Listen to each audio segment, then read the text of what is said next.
What's up, everybody? Welcome to the 28th episode of the PlayStation Drive. I'm one of your hosts, the man on the moose, Ryan Turford, and I'm joined, as always, by the man himself, Matt Sawinski. Matt, how are you doing on this lovely, lovely Thursday where it looks like it's going to snow pretty soon? I'm doing okay, Ryan. I'm doing all right. I'm getting ready for the big weekend of sales. There's already sales going, so happy pre-Black Friday because it's Thursday, but tomorrow's Black Friday when this episode comes out. Day to you. Yeah, how are you doing? Same here. I'm doing well. You know, it's not really Thanksgiving for us because we're in Canada, so we're actually recording on American Thanksgiving, and so obviously we want to say, you know, huge well wishes to everyone during their Thanksgiving weekend. I hope you have a safe and enjoyable weekend, especially if you're seeing maybe family for the first time this weekend. I hope you're having a good time, you know, with Thanksgiving. For us, though, we already had Thanksgiving. The real Thanksgiving was a month ago, Matt. So clearly we are already there. Whereas Black Friday, you're right, it just started so early this year. But we're going to talk about that later in the show because I want to make sure we talk about Black Friday stuff. But before we get into the show proper, we should probably clean the garage a little bit because, you know, there's a little bit of dust kind of caking up in there. So if you like what we do and you want to support the show, there's a number of ways to do that. Number one, we're on your podcast service of choice, Google Play, Apple Podcasts, Spotify, wherever you find podcasts. So subscribe to us there, wherever you listen to podcasts. Also, if you leave us a 5-star review on Apple Podcasts, we'll read it on the show. Also, if you want to see our beautiful faces every single week, you want to head on over to YouTube, youtube.com/YumiCapri. We put up a video version of the show every single Friday morning, so you can check us out over there. Last but not least, if you want early access to this and all of our shows, Patreon is where you go do that. So patreon.com/YumiCapri. Throw a little tip in the old tip jar and out comes content. So without further ado, let's get right into the show, Matt. Let's grab our 8 tracks, pop them in. It is time for the playlist. So we played some games this week, Matt. So I want to start with you. What did you play this week, my friend?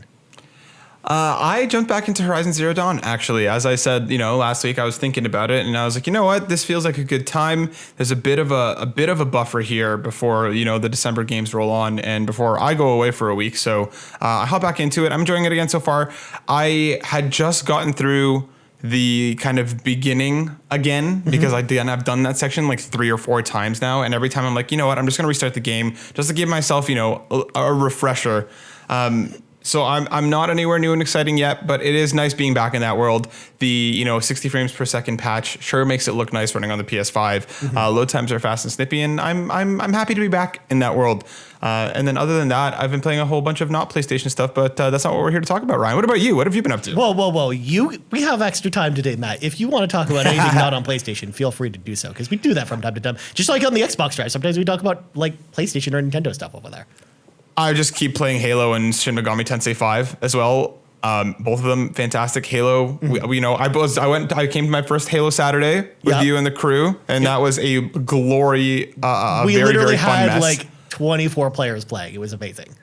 Yeah, and ended on a good old game of instant respawns and rockets only, which was just utter chaos. And Shin Megami Tensei 5 continues to be awesome. It's so much weirder and darker and more dour than Persona, which, because again, this is my first SMT, but I'm really enjoying it so far. It's really made me rethink how to play it, because like usually in Persona I'll just go and smack the weakness and then just kind of, you know, whatever. But like here, because your monsters are much more like Pokemon-esque in terms of like having them just battling with you, I feel like I have to be much more careful. And like there are many bosses that have completely beaten me into the dirt.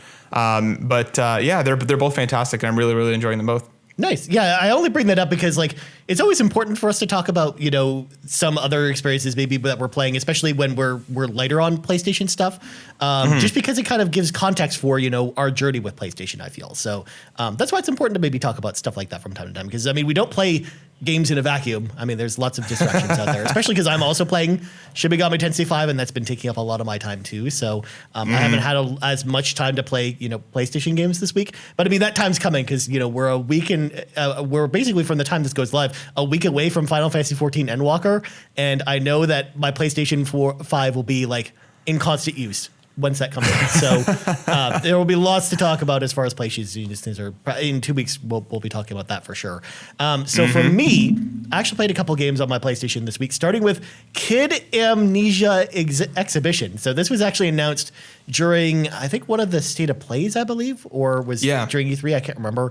But this is essentially not a game. It's actually a virtual exhibit basically built based off the Radiohead album Kid A that came out a long time ago. But it's definitely one of my favorite albums from Radiohead.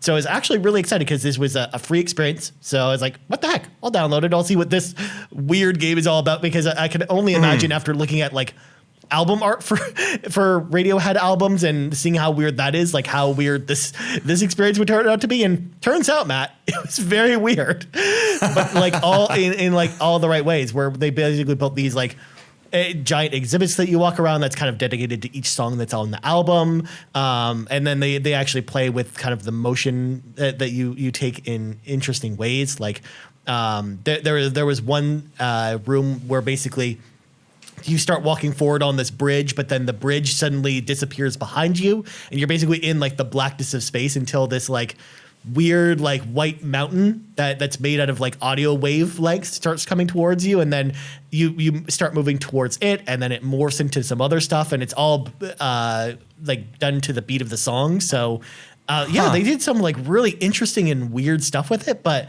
I was actually pretty impressed. I actually really enjoyed myself, but you definitely have to be a fan of the album or of Radiohead to probably enjoy it, because if you're not enjoying the music, you're probably not going to be super into it. But I really thought it was kind of cool, and I would love to see more stuff like this. Like, we don't really get a lot of stuff like this that's like, you know, virtual tours or experiences really built around like pieces of music on the store. So I would love to see maybe more stuff like this, like seeing more bands do this type of thing. I think would be like really cool, especially with like maybe some more classic albums. I think would be really cool. Like I could only imagine like going through some weird like Pink Floyd inspired like Dark Side of the Moon exhibition like this. Like I think that would be like so cool. So that's super interesting, because like I remember when we first talked about it, when we first saw it, we were both very confused as to what it was, and there wasn't a lot of explanation for it. And I think one of my biggest worries that it would come across kind of like, I don't want to use the word cheap, but do you know what I mean? Like a little bit maybe not well put together. So I'm super stoked to hear that, like, you know, as a Radiohead fan for yourself, like that it came together nicely, and that it was worth, granted it's free, but still it was worth the trip into it. Cause I think that's such a cool way to kind of experience music. And it's not something we don't really have a lot of like art, you know, art setups and stuff like console games. Right. So I think that's a really cool way to kind of experience that a little bit differently. I really hope that more bands do that. I would love to see that more. Yeah, and actually it kind of reminded me of like a much more like expanded and well executed idea versus like something like the Xbox Virtual Museum that we got this week that we actually talked about on the Xbox Drive yesterday, where Xbox actually built like this virtual museum to their entire history, which was just cool to walk around. So it kind of reminded me of that, but just in a much more like AAA-esque like design stance. So I really enjoyed it. I thought it was really cool. So if you like Radiohead, it's free on the store. So definitely I encourage people to check it out. The only bummer I would say about this is that I don't think it supports VR, which I think like this is the type of experience that like would have been amazing in VR. So maybe that's something we see down the line where maybe more artists if more artists kind of jump on board with this, maybe they do more of these in VR or something like that. But I would also love to see like more Radiohead albums in this way. So like OK Computer or the Bends or something like that. Like I think that they could run wild with this idea. So there you go. And then the other game I played on PlayStation this week, which I didn't get a ton of time with. I talked about this a little bit yesterday on the Xbox Drive, but it's Jurassic World Evolution 2. So this just kind of came out under everyone's radar because it came out, I believe, the same day as Forza. So it's a game that most people missed out on, where it's essentially a sequel to Jurassic World Evolution, which came out a few years ago, which was a Jurassic Park theme park builder, kind of like Roller Coaster Tycoon, but with Jurassic Park, essentially. And I thought that game was kind of buggy and had its own problems when it launched, but over time that they patched it and they actually made like a really good experience out of that game. So when it was time for the sequel to come out, I was actually like kind of excited for this game, especially because I really like Jurassic Park. So I really wanted to see what this game was all about. And I'm not that far into it. I may be an hour in, but I'm playing the campaign, which takes place after the events of Jurassic World Fallen Kingdom. So spoiler for the end of that movie, where basically the dinosaurs are free across America, essentially. So they're kind of, they've escaped the park and they now exist in our world. So this kind of picks up on that idea where, like, the very first level, for example, you're in Arizona and you're basically trying to, go around, capture dinosaurs, bring them to your park, and kind of like build like facilities to kind of keep them all happy. So the game is almost like a post-apocalyptic experience where you're basically trying to bring all the dinosaurs and capture them and kind of give them their own habitats rather than them messing with humanity. So I'm actually enjoying it a lot. I think it's pretty cool. It's totally voiced by Jeff Goldblum, so it's the only game that we can say that came out this year, Matt, that's fully voiced by Jeff Goldblum. But I'm enjoying it so far. I'll talk about it more the next time we have a show, which will actually be in 2 weeks, because we'll have a show next week, but it's going to be a very special episode. But we won't spoil what that is. You'll actually hear it next week. So I have a quick question then, because I haven't played like I don't know, I'll call it a zoo builder, a city sim management type thing in quite some time. So with the story mode, are you only working on kind of like one park that you continue to expand on, or are you going to different areas to build different parks depending on like what the need is for that area? Like, because that sounds a lot more interesting than I perhaps gave it credit for looking from the outside in. So in the campaign itself, you are, for each level, you're building a park in a specific area of America, and then you're going to different areas for each level, which is pretty cool. But then when you're kind of playing the base game, outside of that, because there is kind of a park builder mode outside of the campaign as well.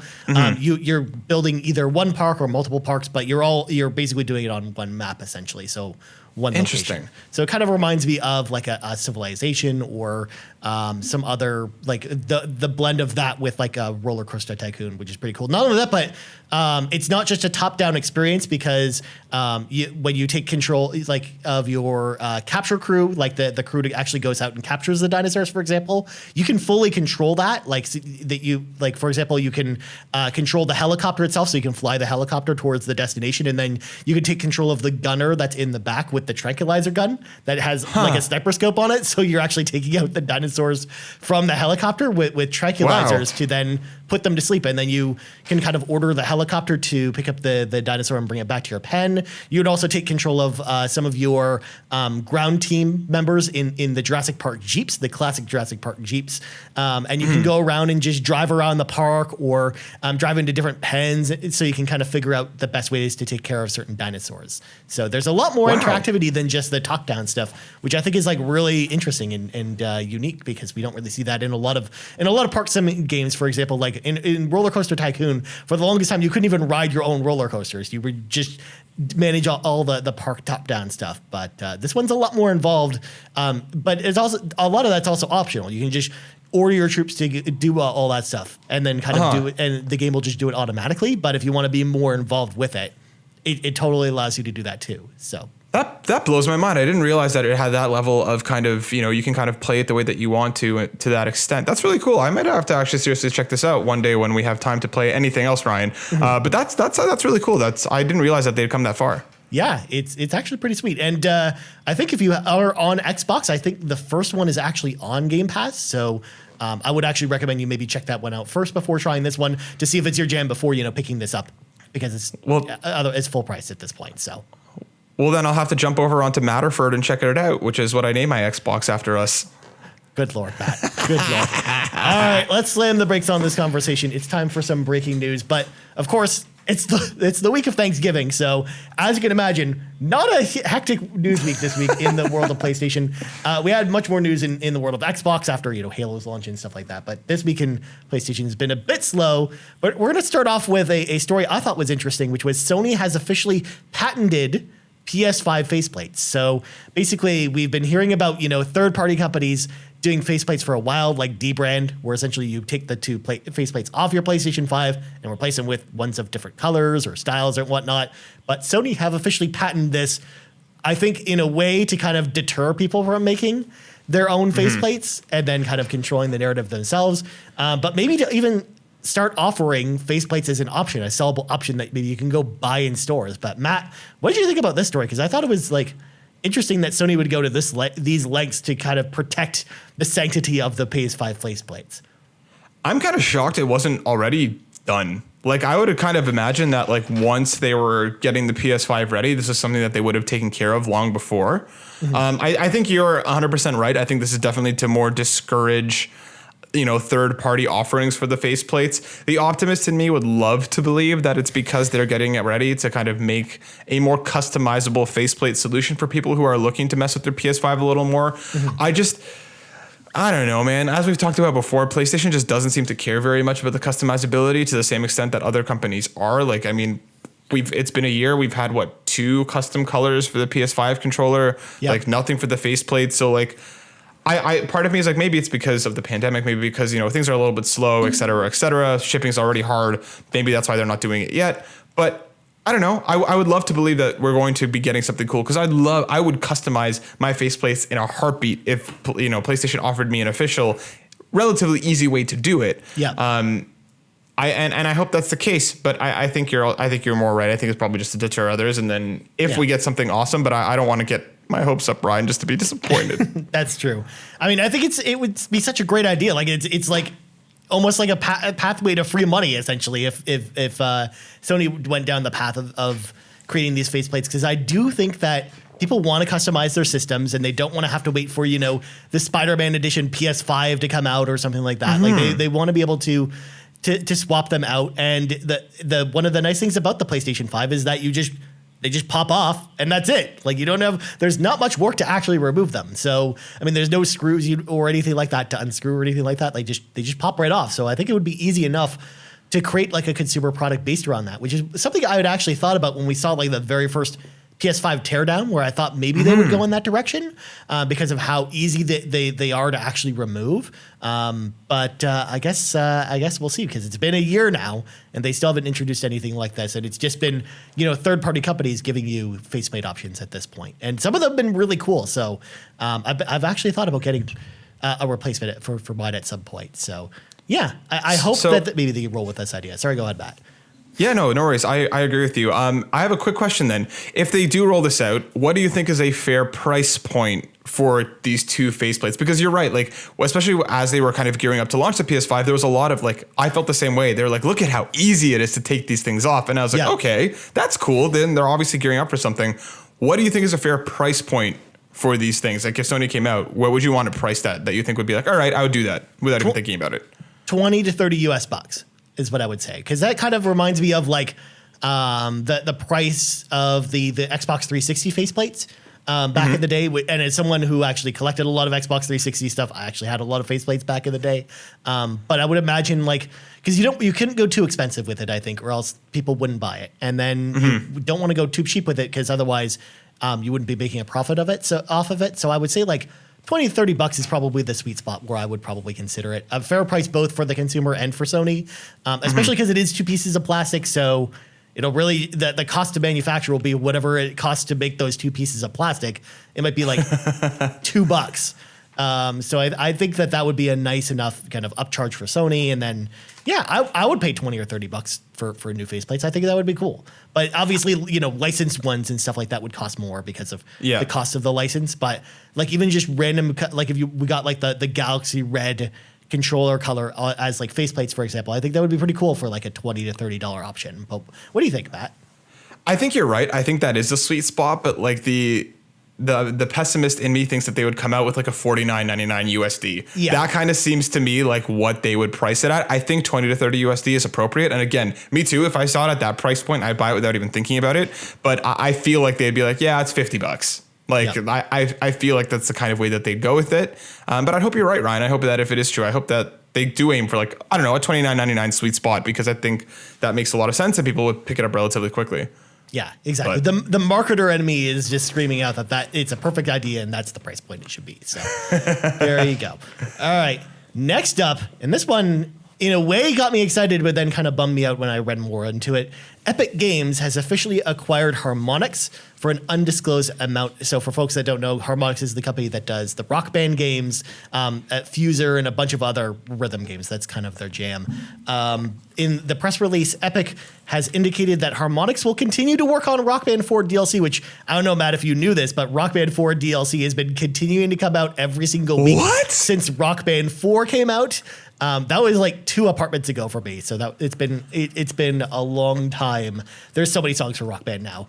But also they will be helping to create musical journeys and gameplay for Fortnite. So they mostly bought the studio to work on Fortnite, but they're also allowing them to continue to work on Rock Band DLC. And Harmonix has been always one of those companies that's kind of been like, has done great work, but has always kind of been in financial turmoil for such a long time.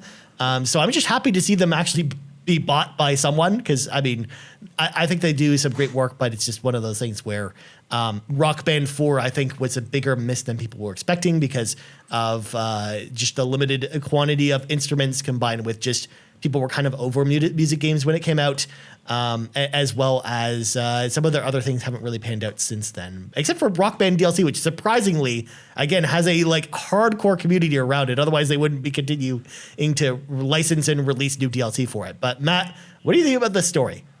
Ryan, you just blew my mind that they're still making Rock Band 4. Yeah, that they're still making Rock Band 4 DLC. And equally blowing my mind, I didn't realize that Rock Band 4 came out in 2015. I could have sworn that was like a 2009 thing. To me, that feels so long ago. Yeah. But yeah, I think you're right. Harmonix has always been a company that makes really cool, has a lot of really cool ideas. And they obviously know what they're doing from a technical standpoint. I'm guessing Fuser probably wasn't the hit that, they were kind of hoping for as well. So for me, I'm glad that they're secure in their work now, right? I'm glad that they don't have to worry about paychecks or worry about funding. But it does disappoint me that all we're ever really going to see from them is Fortnite. And that's like a selfish thing for me just because I'm not super invested in Fortnite. Mm-hmm. Like, I'm sure that whatever work they're going to be doing towards Fortnite is going to be with quality. I'm sure those musical events that they love to put on are only going to get better because of Harmonix's involvement. It's just, for me, it's just a bit of a crappy feeling knowing that like I will probably never really interact with anything that Harmonix does ever again, just because I'm not really spending time in Fortnite. So I wish them all the best, and I'm happy for them, as a studio, and I hope that this is what they want to be working on. Mm-hmm. But for me, I'm just kind of like, all right, like, I've seen videos and stuff, and the stuff that they're doing is incredible. The Fortnite music stuff is off of them. It's just not personally for me. Yeah, I'm in the same boat where I just don't really care enough about Fortnite to want to jump in as much as I love Harmonix. And yeah, I wish them all the best. I do think that maybe they will let them do something eventually, especially if they ever stop Rock Band DLC, for example. Like maybe they let them do another music game that and maybe the stability of being part of Epic, maybe allows them to take more risks with a music-based experience in the future if they have a really good idea for one. I don't think Epic will probably shoot them down in a lot of ways, because we just looking at the way Epic handles a lot of their companies, they're not. I think anyways, they're not like Activision in the way where they kind of like funnel all their companies into Fortnite. Like that's not really how Epic works. They usually have some of the ones that work on Fortnite work on that, but then also they get their own releases at some point too. So I would imagine if they ever stop working on Rock Band DLC, maybe the team at Harmonix that's doing that works on something else. So you never know. I don't necessarily think it's the end of Harmonix outside of Fortnite or Rock Band 4 DLC, but I definitely think for the foreseeable future, that's all we're going to see. But you never know. I think that they might actually surprise us down the road with something new. Maybe Rock Band 5 DLC. Who knows? But we'll see. Do you think it's possible that maybe they kind of infuse some of their Harmonix DNA into Fortnite, perhaps as mini games or something like along those lines for these, musical events? They did say that they're going to be like the music experience they're going to be providing are going to be having like the gameplays could be done by Harmonix. So there you go. Then yeah, I think that their style is going to be into it as well. So yeah. I'm really curious about this news story, but and I'm just happy that someone bought Harmonix, because I know that this is the company that's been around for years and they've done amazing work. It's just one of those things where they've been looking for a buyer for a long time, and I'm glad that they finally have some stability. It's just like the same sigh of relief I had when Ninja Theory was bought by Microsoft, because that's a company that's been around doing amazing work for years and has always really struggled for funding, and I'm glad that they're under a stable roof now. Well, next up, Crystal Dynamics have confirmed that Spider-Man's addition to Marvel's Avengers will not have any additional story or gameplay content. There will be a storyline told through audio logs or completing specific challenges, but nothing like the story levels that came with other characters like Black Panther or Hawkeye when they were added to the game. Matt, I could already see the look of disdain on your face by me reading this story, but we have to talk about it because in a lot of ways, like, the biggest platform for Marvel's Avengers is on PlayStation because people bought it because of the Spider-Man DLC that was exclusive to PlayStation. But now that we're getting it, it's literally just the character and nothing else. But I got to hear what you have to say about this. This sucks. Like we spoke about this like a week or two ago, Ryan, and I told you said that there was going to be no story missions, and I tried to correct you. I was so very wrong. I apologize because the way that they worded this before made it sound like he was going to have his own mission chain. I wasn't expecting like a full-blown story akin to a Hawkeye, but like it sounded like he was going to get his own stuff. Now we know all he's getting is a harm room training and then some extra challenges thrown in. Yep. Like I don't understand. I don't get it, Ryan. Like this is a character that they've been like dangling over the PlayStation community and the Avengers community as a whole for so long. And again, because it was a PlayStation exclusive, I wasn't expecting a massive overblown campaign built around him, but I expected more than this. And like it just continues to baffle me that like the preview footage that we've seen was all provided by Crystal. They weren't, the people who are previewing were not allowed to capture their own footage. Like there's just so much around this, Ryan, that just baffles me to my core. I don't understand. Like every time I'm like, you know what, maybe they're going to turn this thing around, maybe it's going to get a bit better. Nope. For me, this is the clarity to say that this game is going to be dead in the water sooner rather than not. And it just upsets me. It sucks because I think Crystal has so much potential here. I think the game does have a good DNA in it, but for whatever reason, it can't figure it out. And like Spider-Man looks like he swings with no momentum. It looks like he's just kind of there. The combat itself, he looks so all over the place. It's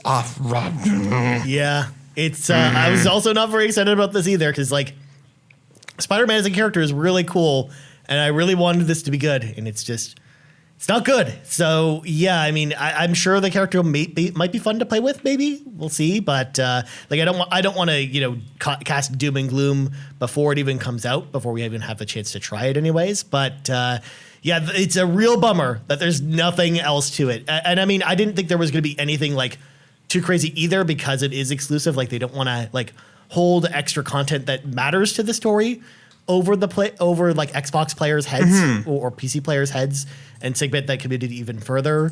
But at the same time, like it sucks. It's like, why did it have to be this character? Like why couldn't they do this with a character we didn't care as much about? But because it's Spider-Man, because it's probably one of the biggest addition out of all the new characters, it's definitely the biggest new addition to the game since it launched. Like, to have it kind of launch like with a whimper and no like big fanfare or having its at least some kind of story content just kind of hurts to see. So I had to move on before we kind of rage out any more about this, Matt. But to a better story, I think, a more positive story. Demon Slayer Kametsu no Yaiba, the Hinokami Chronicles, which, by the way, actually is a surprising hit because a lot of people are actually apparently picking this one up, received a pretty sweet update in the form of a free patch that adds 2 brand new characters to the game, Yaiba and Susumaru. This patch also brings a new 60 frames per second mode to the game as well.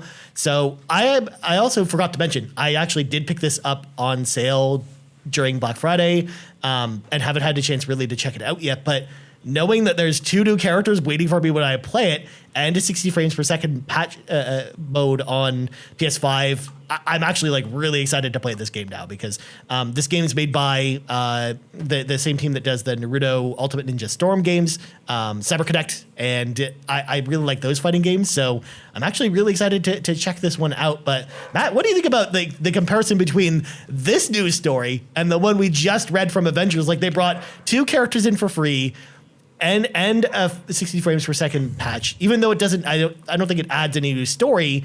Like, this is like super cool to see. We usually never see this in fighting games because they usually charge for new characters. Well, let alone like it happened so quick. When this game came out, like a month ago, maybe? Yeah. I'm pretty sure it came out like mid to end October.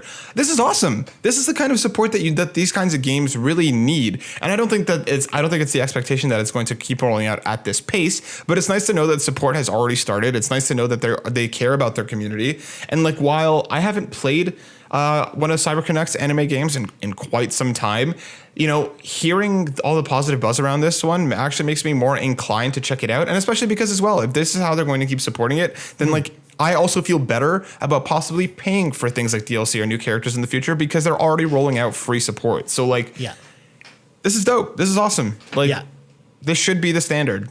This is a home run from Sega. Like, and again, most people can get this confused because I've listened to a couple shows that have talked about this news story and talk about how it's from Bandai Namco. No, this is from Sega, and I was not expecting Sega to kind of put this type of support into this game, but in a way, I think this is just kind of a thank you to the fans who have been definitely checking this one out because, again, it's been one of the biggest sellers of this year, surprisingly. So, yeah, I'm very excited to actually get a chance to play this, and again, I'll probably talk about this the next time we meet in 2 weeks because I'm very excited to check it out, especially as someone who likes the anime. Like, I'm very excited to actually see it played in game form. I think it'd be really cool. And then last bit of news, and this one was interesting as well. Rockstar Games have fully acknowledged the issues plaguing Grand Theft Auto, the Trilogy, the Definitive Edition. They released a big new blog post this week talking about the new patch 1.02 that's added to the game to address many of the issues. They've also confirmed that multiple patches will be coming out to correct any issues with the game over the course of the next couple months. However, Matt, I don't know if you actually have heard a little bit about this patch, but apparently they in the patch they said they fixed some of the rain stuff, for example. But then I saw people going on Twitter after the patch came out, and they're like, "Yeah, this still isn't fixed." So where there's like videos of them still like going under the bridge, and then the rain it's raining through the bridge, for example, or just a bunch of little things. And the patch notes for this, they were like 20 pages long of updates and fixes to the game that apparently. Stuff in the patch notes that says they're fixed are not actually fixed, at least on the platforms people are checking them out on. So, God, what a disaster, Matt. This is the first time we've really talked about this on the show ever since it came out. Because I think I had mentioned I'd tried San Andreas on Game Pass when it came to Game Pass and was not very impressed with it. And yeah, I'm glad that I didn't pick this up at launch. I feel bad for anyone who picked it up right away because it sounds like it's not in good shape. It sounds like it's a Cyberpunk situation where maybe in like 6 months to a year, this is the playable game that we expected it to be, a month ago. But what do you think? What's your take? This is just so wild to me because like this seems like such an unforced error. This to me is like screams one of two things. Either A, Rockstar put like a skeleton crew of developers on this thing and they just kind of did what they could with the resources that they had, or B, this was just insanely rushed. I really don't see how it can be anything outside of that, given that these are not 3 new games. These are 3 games that have been out for a long time, have already had, pretty successful ports. Like across different platforms. And like you, I also jumped into San Andreas on Game Pass, played it for like an hour. I was like, nope. And, uninstall it. I was done. Like, I don't know why either they just didn't take more time with it or like, whatever else. This to me just seems like this could have been such an easy win if it was just handled properly. So like, I don't know. Like I said, either they rushed it or there was just not enough people working on it, and that's not the developer's fault. That seems to be it's also not even developed by Rockstar, to kind of correct you at least a little bit. Like, I think Rockstar was involved, but there was another company that is on the splash screen that actually did these ports. It was the same company that did the mobile version of these games, and this is kind of what we're hearing about from insiders anyways, that after this game kind of released, is that this port is kind of based off the mobile version of these games, and it sounds like, especially with some of the typos and stuff that you kind of see going around town, that maybe they threw it in like an AI upscaler to kind of like upscale a lot of the stuff with the game. So yeah, it sounds like it's just a recipe for failure at that point. Because you're right, this should have been like the easiest slam dunk of like any company with games coming out, especially because they're PS2 games, Matt. Like they run on the PlayStation 2, so it's just like how does it end up like this? It's just a real problem. It's just wild to me to see how wildly the quality can differ from these certain collections like this. Like you see stuff like the Mega Man Legacy Collection and stuff that is handled with so much care, and then you see stuff like this, and then I'll also throw in the Super Mario All-Stars Trilogy or whatever the hell that was that came out. Like again, these are really beloved games that you would think if they just put like a little more effort into making them cool, they would have been runaway successes all over again. And instead they just like both, kind of trip out the gate. And I don't know. I'm glad that they seem to be talking about it. I'm glad that they're not just trying to sweep it under the rug and be like, yeah, don't worry about it. Oh, guess what? Shark cards. Like, I'm glad that they're addressing it. I'm glad that they seem to be committed to fixing it. And I hope they does get better first. But like you said, for all the people who did pick it up right away because they were excited about the prospect of these 3 games together, or even one of the 3, I hope that it kind of, has this turnaround moment, and maybe I'll pick it out, in a year when it's $20 and hopefully fixed. But I don't know. This just to me feels like a massive unforced error, and I hope they fix it properly soon. Yeah, I mean, at least for us PlayStation fans, at least it runs better on other platforms than like the Nintendo Switch version. I don't know if you've seen that version of the game where it runs literally at 15 frames per second, and it's got all these stage problems. So yeah, it's a bit of a mess. Oh my God. But anyways, to round out the show, we actually had asked for questions this week, but we actually didn't receive any questions this week. But friends at home, if you would like to be part of the carpool, you can actually let us know on Twitter at Yumi Caprice. We put up a question post on Twitter every single Wednesday afternoon asking for questions for the show. Or if you leave a comment on YouTube with your question, we'll answer it here. Or if you join the Yumi Capri Discord, it's free to join. The link is in the show notes. You can leave your question there in the PlayStation Drive section. Just make sure to let either Matt and I know that it's a question for the show, and we'll answer it here. But Matt, I'm going to ask you a question since it's Black Friday this week, or at least Black Friday seemed to happen like 2 weeks before Black Friday this year. Did you pick up anything for Black Friday? What happened with the sales this year, my friend? So I've been looking at them, and I haven't picked up anything just yet, just because I've been waiting to see comparatively how some of the physical copies of the games that I'm interested in, drop on sale as well. But what I have in my cart, and that I will be picking up imminently, is 13 Sentinels Aegis Rim. Yes. Which I know we've talked about before, and I keep hearing fantastic things about it. I'm so curious to check it out. It was my favorite game of last year. It was so good. Yeah, that's what I mean. I need to play this thing. And true enough, as I said last week, I actually have both the Ultimate Edition and the Character Pass 2 for Jump Force in my cart, because nice. It's combined, it's $17 or $18 right now to get all the characters and all the content. Yeah, they definitely dropped it because the game's being delisted. We talked about that a few weeks ago on the show. So yeah, exactly. So for me, those are the two things, the two major things that I've been looking at. While also I just want to do a quick round of shout outs, because Ghost of Tsushima, Guardians of the Galaxy, Deathloop, Ratchet, Tales of Arise, Lost Judgment, Persona 5 Royal, and Yakuza 7, on top of so many other fantastic games. The sales, I'm actually pretty impressed, Ryan. There's a lot here for people to jump in on if you anticipate getting a PS5 over the holidays and you're trying really hard. It might not be the worst thing to even pick some of these games up and just have them sitting on your account, because a lot of them are at historic lows. I'm pretty happy with it. Also, on the PlayStation Indie side, please go check out Spiritfarer. That game is absolutely incredible, but be ready for some feels, because that one is also on sale. It's about you play a fairy person as you kind of fairy spirits on as the to their passing, and you'll have to kind of help them along and to kind of quell their last desires and fears before they kind of pass on. It's really poignant and really, really well done, and it's one of my favorite games that I've played. So check it out. So yeah, I'm on the verge of picking up 13 Sentinels and Jump Force, just because again, Jump Force, I just kind of want to have it, and maybe I'll run through the story mode once at some point when I'm kind of feeling bored. What about yourself, Ryan? So first off, with Jump Force, it's the only game that's in your cart, Matt, that you can actually play as Seto Kaiba and have a contest versus him versus Todoroki from My Hero Academia, which is just a matchup right there that's very silly to think about. But yeah, for me, I actually also picked up Jump Force because it's so cheap. It's why not at this point? Because it's a game that I played on Game Pass, and I was into it a little bit, but not too much. I think the versus mode is actually pretty fun. I don't know necessarily about the campaign. It was kind of disappointing how it is, but I did kind of like the versus mode. I think I had some fun with it on Game Pass, so I definitely wanted to make sure to kind of show Bandai Namco some support there and pick it up, and especially because again, it's so cheap. I actually ended up picking up the Ultimate Edition that comes with the Character Pass for $10 plus the Character Pass 2, which actually includes all the other characters as well that they added over the years. So yeah, it's actually cheaper to do it that way. Yeah, exactly. So I definitely picked that up. I also got Super Monkey Ball Bananamania, which was kind of the remake of the first two Super Monkey Ball games. It's a game that I was thinking about picking up at launch, but I decided to wait on it, and I'm glad I waited because it was $30, so it was actually a really good price. So I ended up picking up that, and but the physical copies for that are actually cheaper than the digital store version of it, I think, because it ended up being $25 on PSN before taxes. So I definitely think if you're going to go with that game, definitely go the physical route, I think. And then I also picked up another game that I'm kind of just blanking on for a second here.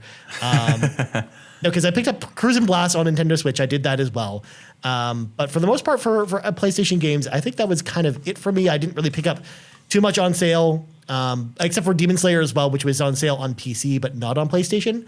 So I ended up actually picking it up there. But I think that's kind of it for me for Black Friday. I've kind of been tapped out on games anyways, especially because I don't want to add too many games to my backlog, and I know that a lot of the games that I'm kind of maybe missing will go on sale again. So I mean, I know this isn't going to be kind of my last chance to kind of pick some of them up, except for Jump Force, which again, that's why I made sure to grab it this time.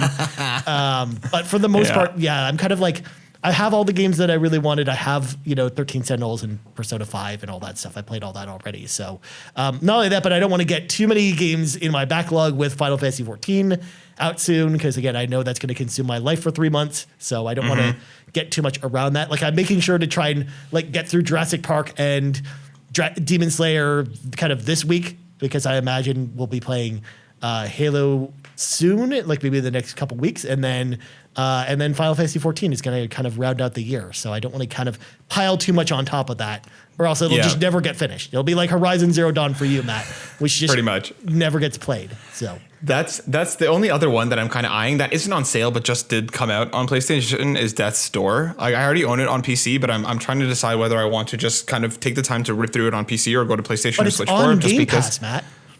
Death's Door? Yeah. Oh wait, no, it's not. You're right. I thought it was. Okay. Yeah. Well, then yes, that's the only one. Just because I'm hearing so many people talk about it for contention and Game of the Year, especially for the indie side. So I'm very curious to check it out. And apparently, it's a quick run. So that's the only other one that I have my eye on. Granted, it's not on sale, but it just did come out. But that's supposed to be awesome. So I'm so curious. It made it to the Game of the Year nominations for the PS Trophy Room's Game of the Year awards. Of course, our friends over at the Trophy Room, they're doing this big Game of the Year celebration with like a bunch of other companies kind of tweeting at them about it. So I want to say a huge shout out to them for putting on like a really cool awards show. So make sure to actually check out Mr. Badbit on Twitter, Kyle Stevenson on Twitter for more details about that. But we got to go. But before we go, Matt, plugs go. Yeah, you can find me over on youtube.com/burnoutbrighter or on Twitter at burnout_Matt. We're gearing up to do a pretty cool mental health over the holiday series, which will be dropping in the next couple of weeks, just to kind of, this time of year can be difficult for people. So we're going to be teaming up with a bunch of actual doctors and psychologists. It's not just going to be us kind of talking at you, telling you how you should feel. So we're going to have some professional advice to kind of, help people get through the holidays a little bit. And that'll go into the new year as well with some pretty cool stuff going on. So make sure you keep it locked. Very nice, my friend. As for me, you can find me on Twitter at Ryan Turford. You can find us on Twitter at Yumi Capriz, and on YouTube, youtube.com/Yumi Capri, and on podcast services around the globe. So for Matt Sawinski, I'm Ryan Turford. This has been episode 28 of the PlayStation Drive, and we're out. The PlayStation Drive is fueled by patrons over at patreon.com/Yumi Capri, and I want to say thank you to each and every one of our patrons from the bottom of my heart from your support across all of our content. And let's start by thanking our premium producers, Dallas Ford, Lee Navarro, the fearless leader of the Phoenix Overdrive Extra Life team, and Jonathan Brown over at youtube.com/PM Entertainment. Our platinum producers, Robbie Bobby Miller and Trucker Sloth, and our gold members, Argo, Brendan Myers, Dallas Robbins, Emily O'Kelly, Heather Boney, James Johnson, Joel Brooks, Jose Jimenez, Mac Time, Benji Kong, Marcus O'Neill, RJ Kern, Dano, Skinny Matt, Mr. and Mrs. Nasty Boots, Fulia Fuji, and Xavier Reyes. Thank you all for all of your support.